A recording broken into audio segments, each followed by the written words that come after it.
Su çərşənbəsinə niyə gəlmədin sən? Soruşma ay keçər. Su çərşənbəsində getdim bir çömçəm var idi. Onunla suyun qırağından suyu götürürdüm, ayağım büdrədi suya düşdü. Üstüm başım su oldu, gələ bilmədim səni görməyə. Bəs yaxşı, su çərşənbəsini yıxıldın da, ot çərşənbəsində. Ot çərşənbəsini heç soruşma ay keçər. Ot çərşənbəsində düşdüm həyətə, gördüm uşaqlar yekə bir tonqal qalayır. Dedim bunun üstündən tullanım, ağırlığım, uğurluğum odda qalsın.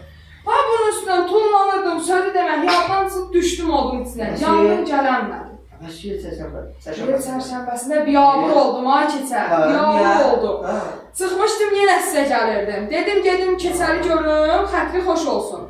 Çıxmışdım elə qapıdan, bir yel əsir, adam aparan ha. Elə gəlirdim yavaş-yavaş yolla, birdən bir yel vurdu, papağım getdi, düşdü qonşunun damına. Bir təhər dırmaşıb papağı götürürdüm, gelin məni vurdu, saldı yerə. Benim əzildi, gələnmədim səni görməyə. Bəs bu çərşənbə, bu çərşənbə gəlmişsən. Bu çərşənbədən gəlmişəm ki, xətrin xoş olsun. Bu barışın eləyər, dost olar.